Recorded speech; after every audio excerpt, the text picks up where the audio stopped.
one day before I finally moved, while seated in my business in town, which was at the Kakamega marketplace, I saw Brian pass by. I had never seen him, I had never communicated with him since that time that Kipto made a drama. So we talked.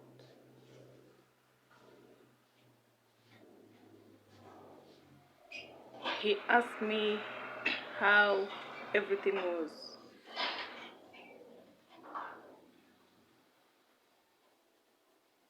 I just told him I was good.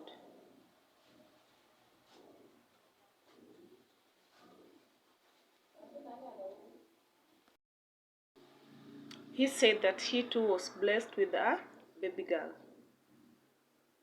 and he is currently in Kakamega.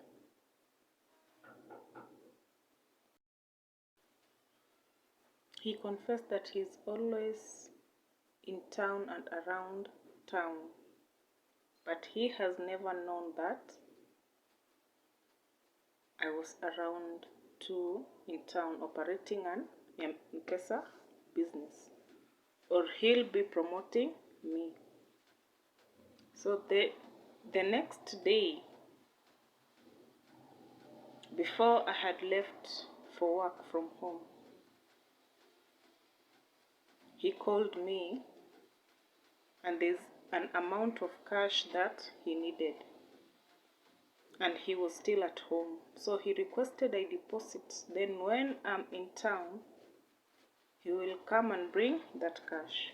So I did the same thing. So that evening when I came home, it's like Nick took my phone, and he was always checking on the received calls and the outgoing calls. So he saw the name Brian. And since that time that I started with the relationship with him, many times he was just singing about Brian, Brian, Brian, Brian, Brian, saying that I don't love him. I still love Brian. I'm still in a relationship with Brian. I wish to go to Brian. So he was just making these issues.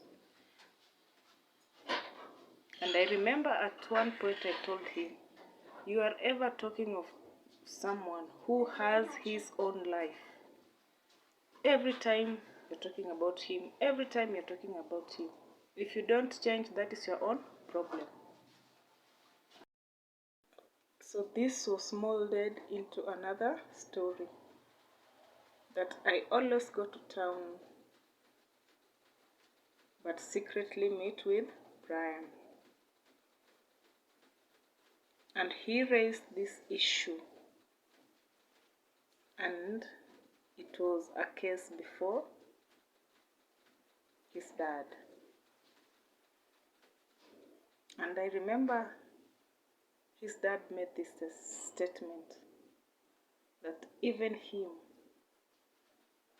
when he walks in town and he meets me talking with or talking to another man, he will also behave that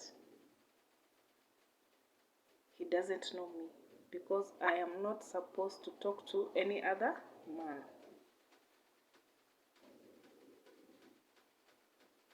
That was the statement that Nick's dad made. Now about the clothings, Nick also later asked me if the day that Geoffrey dropped me at the tailor's shop for my measurements to be taken. He was asking if it's Geoffrey responsible paying for those clothing for me. And as much as I told him it wasn't him, it was Lynette, my sister. It's like he never believed.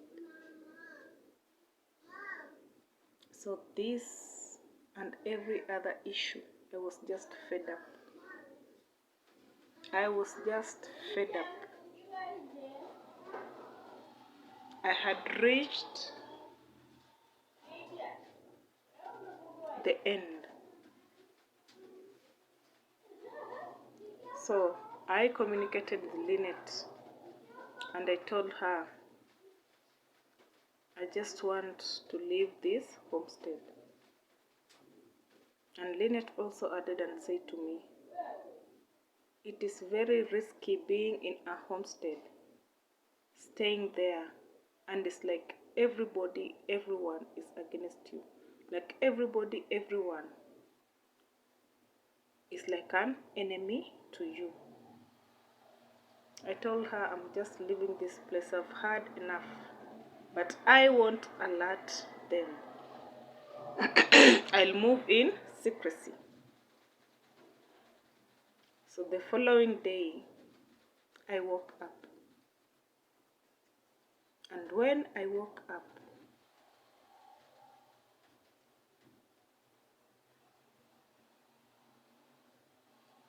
I went to town. But before I left, Lynette called me and said to me that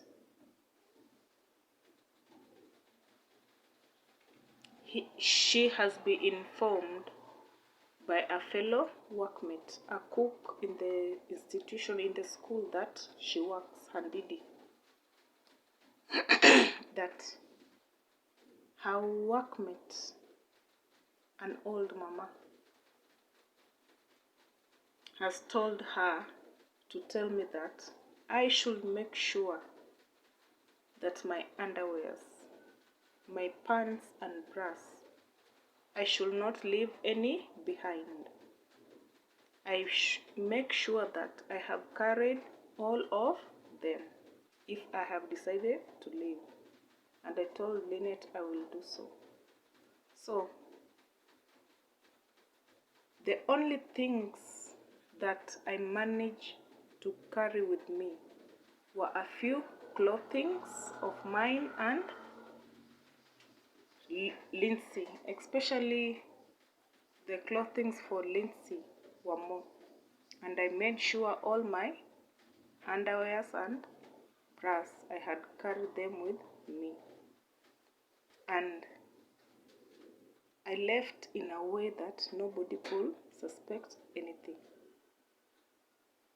The normal way that I used to go from the homestead to town, carrying some luggages for the baby. That is how I left.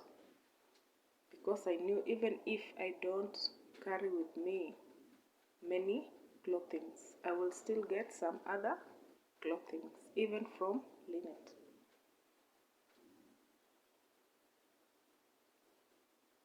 So, before this day, another thing had happened. One day while in the business, Lynette passed by. It was in the afternoon.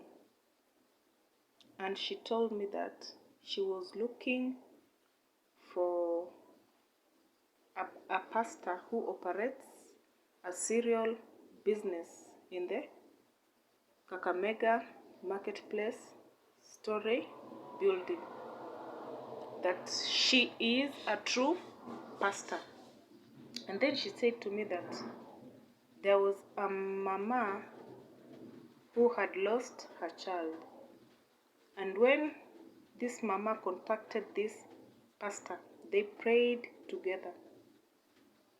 And finally, the answer that this pastor gave her was, tomorrow at such a time your child will call you. And it happened exactly as she was told.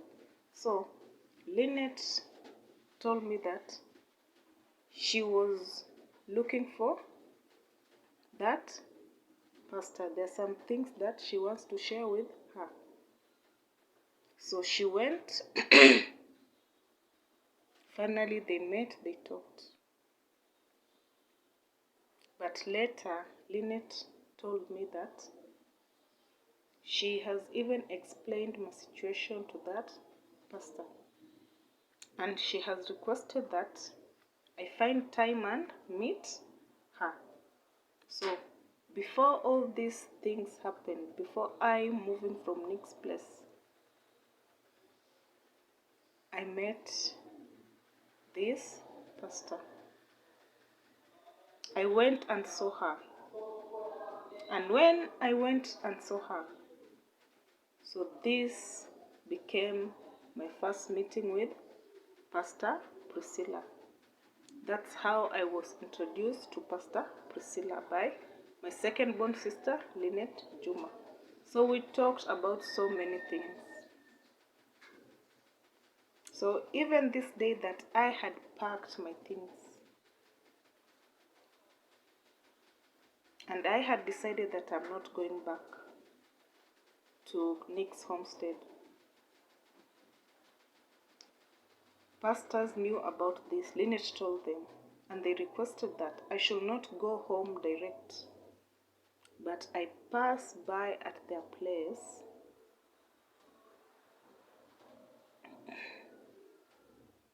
and they have a word with me. So they even communicated with my mother about it, and my mother gave them an okay.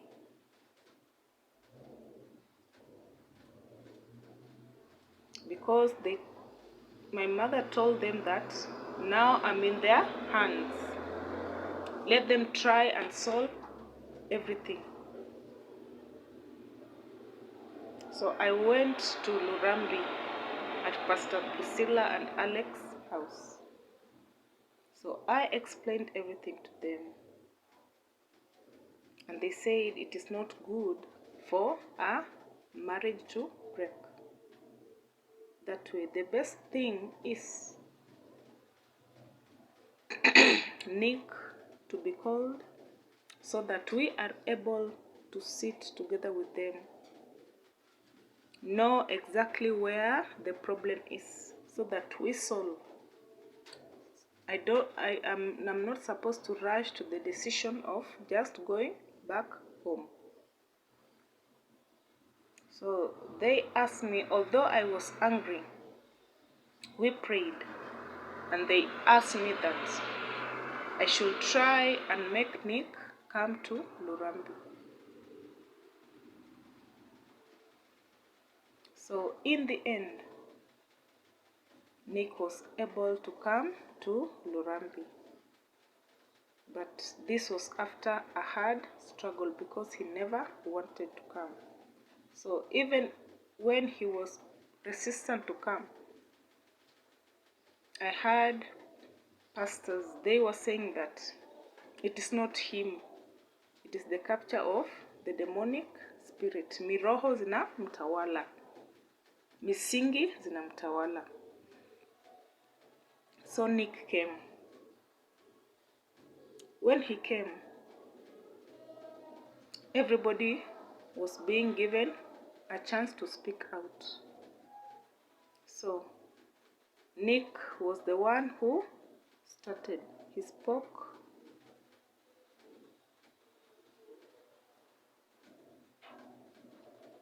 And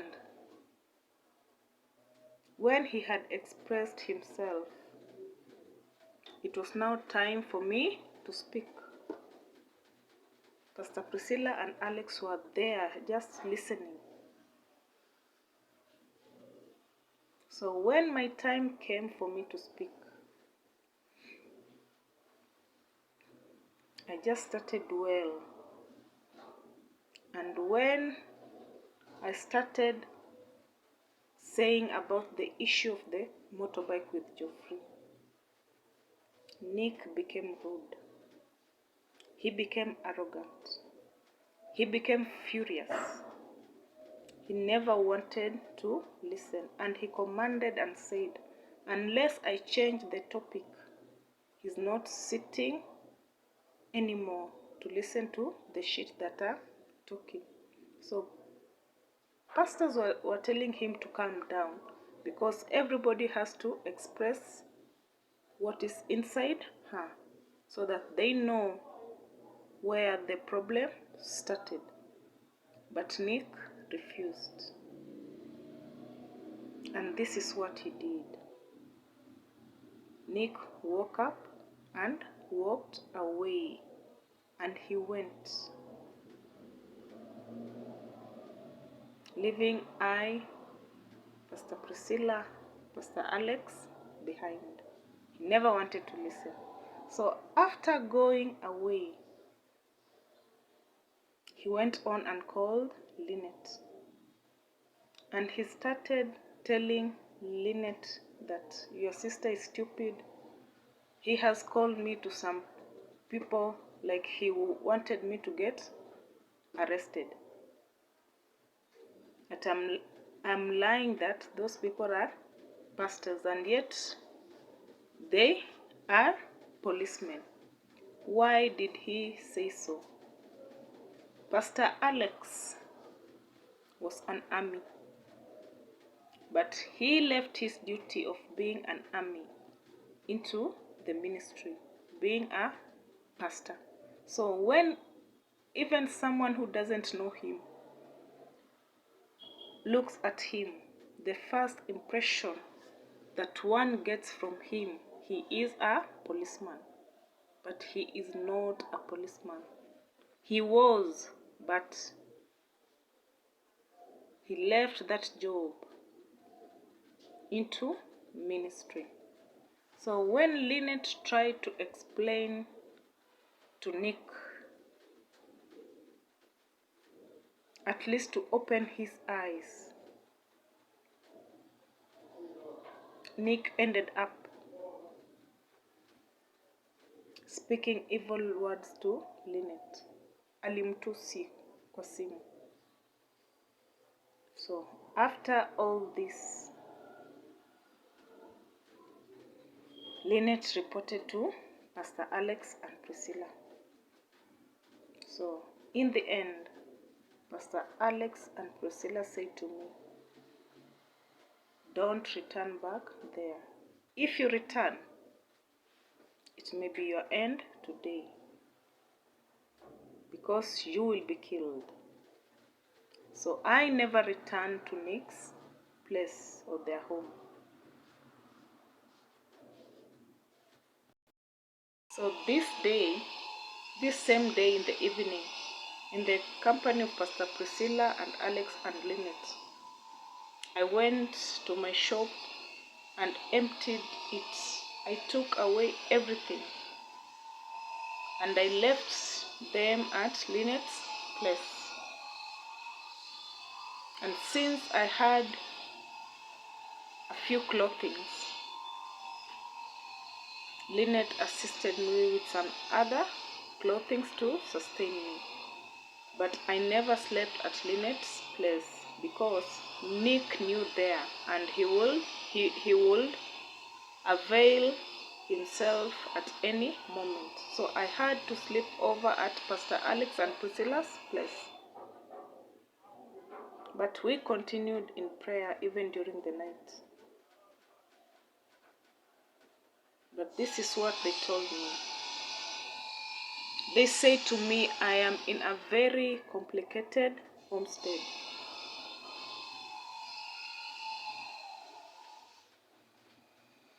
And in Nick, there were dark altars that were exalted in him as the firstborn son of the homestead. And they say to me, yes, I am a member of Catholic Church. They are not saying that it is a bad church, but the situation that I have, it is only a spiritual church that will help me. So I have to decide, and I have to be more prayerful. So in the morning, I woke up very early and I traveled to Mabanga, our home, because mother had already retired and now she had settled in Mabanga. We only established that house in Mabanga because mother had to retire and she had to settle in Mabanga. This was after the exile, because at this time even the bad people, those who involved themselves in the dark rituals against us, most of them were already dead. So it was a bit safe for us. So I went to Mabanga and I had decided that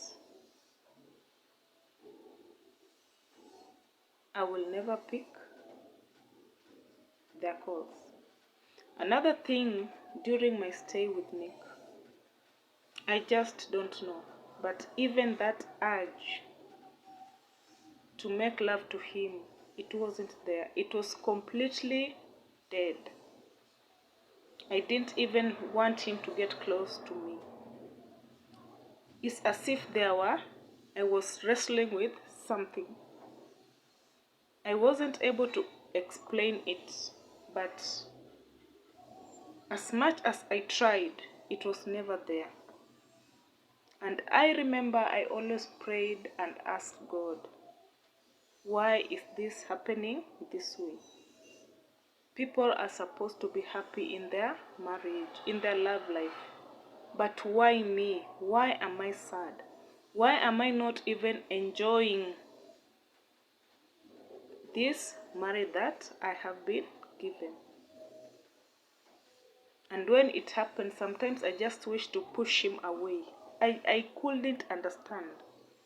And sometimes I always ended up crying silently. I never understood why.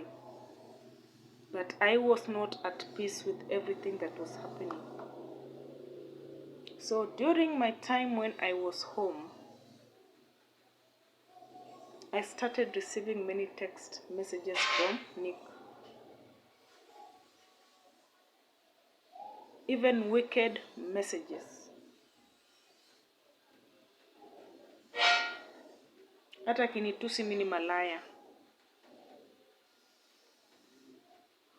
He talked a lot and he talked bad things. He will call and I will not pick his calls. Unending missed calls. Everything that happened, I used to talk to Pastor Alex and Priscilla. They used to call and check on how I was doing. So,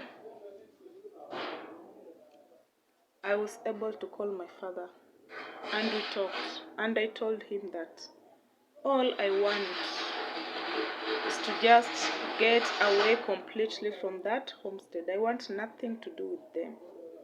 And since I left my clothes there, I just want to go back and pick my clothes. So my father told me that he will help me. So I informed this move to Pastor Alex and Priscilla. And I remember Pastor Priscilla said that there's nowhere I'm going. And I remember she said that even those clothes, niziache tu. But I still insisted that I'm going to take my clothes. And Pastor Priscilla said that Nick isn't a bad boy. The only thing that disturbs him that makes him operate like a mad person is because of dark spiritual torment. He was made an altar by his own parents.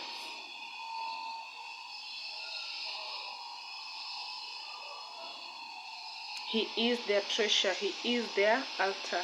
That's why they never even wanted him to stay away from the homestead, because he is their light.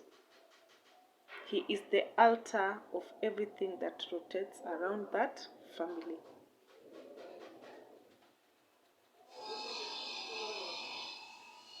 And what surprised me, there's a time that Nick called and I decided to receive that phone call. And when I received that phone call, he tried to apologize. And one thing that he said, he said, even you took away all your pants and bras. So this statement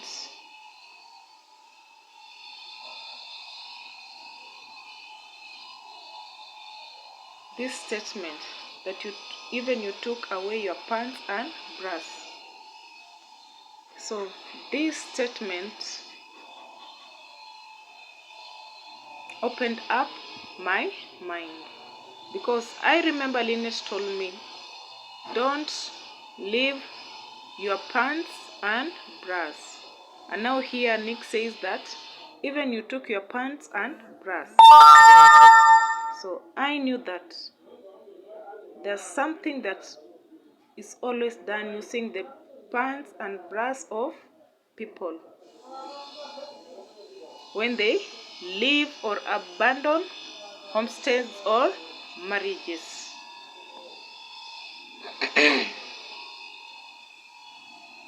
I informed it to Pastor Alex and Priscilla. They laughed, even Lynette. And she expounded and said,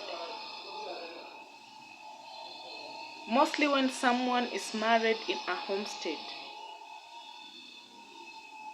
and this homestead have their own idols of worship, they are witches. They always use the pants and bras to do dark rituals on them, so that if a person leaves or abandons that family, one thing, she fails to get married again, or if she gets married again, she fails to give birth, or if she gets married again, there will be no peace in that marriage until everything will be dissolved, and in the end she will only return to that marriage that was in the beginning. So through the pants and bras, they do the dark rituals that hold people into captivity. Even if you go, you be away from them, you will stay in the dark torment of their spiritual altars of darkness that they have. You'll be just rotating around that homestead. You will never go far. So they had been looking for my pants and bras to do the dark rituals, so that even if I had gone, I had abandoned them, I would be able to move on, to get married, be productive, or multiply. So they always take the pants and bras in secrecy. So some of you are under torment in the name of marriage. You are married to homestead that have their own idols, secret witchcrafters and this stealing of pants and bras so that the rituals are being done. It may be done before or after you have left. The moment that you are living there in the homestead, they can be able to steal your pant or your bra and do the rituals. So that you find, even with other homestead, even when the wife decides to leave, they don't care, because they know they did something secretly, and she will go but eventually come back. So many people have been trapped into dark covenants. You exit a marriage, but you're not able to get married again. You're not able to get a child because of dark covenants. And this is also done even to men, because there are some men who have married wives who are from witchcrafters' families. They were made heirs. So you marry a woman who was made a heir to witchcraft. The witchcraft is done on you. Unapumbazwa, you become like a person who is silly. You are made to eat the bird. The panties or underwears are stolen, taken to witchcraft. Done rituals on it. You have been chained to dark altar torment. So this is what happens. So Nick asked me, even you took away your pants and bras. So we arranged for that day that I will go and pick my clothing. Imagine all these years, there wasn't any formal introduction. But when Nick's grandmother died, Lustina, my mother together with my uncles were able to come to Kakamega at Nick's homestead and attend that burial. And also too, there was a time in our homestead, Mabanga, there was a funeral. And this time I was in Nick's homestead. So when I came for that funeral, I was escorted by Betty, Nick's sister, and during the day of burial still, Nick's mother and the wife to Pius, uncle to Nick, also attended. So this was the only event that they were able to see each other. But my dad and Nick's dad, they never know each other. The formal introduction never happened. So on this day, I woke up very early in the morning and I traveled to Kakamega.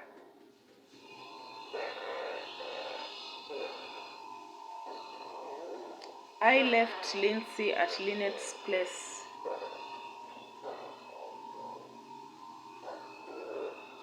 And I went together with my dad because my dad said he won't let me go on my own. He will help me to go pick my things. I remember this day. It was 1st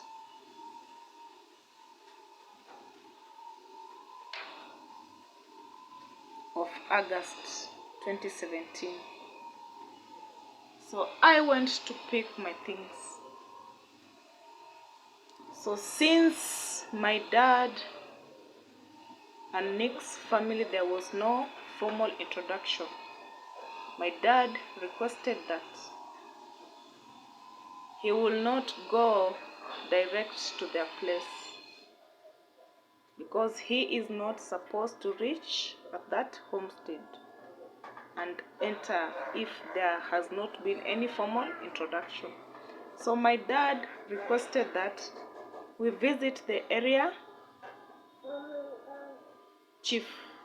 We explain everything so that with his company, he is the one who will take me to Nick's homestead and I be able to take my clothing. So we did the same thing. And my dad had to wait for me at some place. So I went with the chief of the area. And this chief of the area was a member of Divine Church. So he was familiar with Nick's mom because they go to the same church. But on reaching the homestead, we were welcomed, but with arrogance. As much as the chief tried to talk and make sense, we only found Nick's mother who was present. But as much as the chief tried to talk to Nick's mom so that I may be able to take my belongings, they became arrogant, they became rude. They never wanted that I take my belongings. They used the excuse that Nick wasn't there and even his dad wasn't there. So the chief was telling him that is not the issue. She only wants to pick her clothing. And since you are present, call Nick and inform him so that he gives the way forward.